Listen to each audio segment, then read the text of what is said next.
شوف عباس امير، خلاص انا وياي انتم ما لكم عيشه بعد، اطلعوا من البيت، عيشه وياي ما لكم. الصوت مو بيك، الصوت بينا احنا. شكو لكم شكو، بس فهموني ايش بيكم تتعيطون؟ اقعدوا لا افتهم ايش بيكم. اقعدي حجيه، اقعدي خلينا نسولف لك، اقعدي.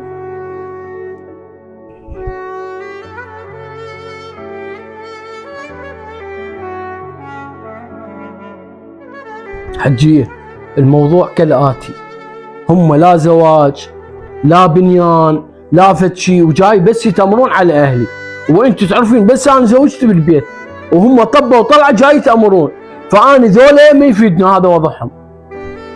يعني شنو قصدك؟ تطرد اخوتك من بيتي على مود تفضل راحتك؟ فهمني شنو قصدك؟ اي والله يا يمه هذا حكيك كله صحيح.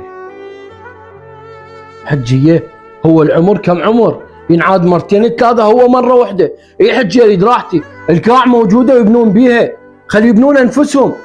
شو يا حجيه؟ تقول انت، واذا انت كبير تتحكم واني طيبه؟ هذا بيتي والقاع قاعي واني اللي احكم.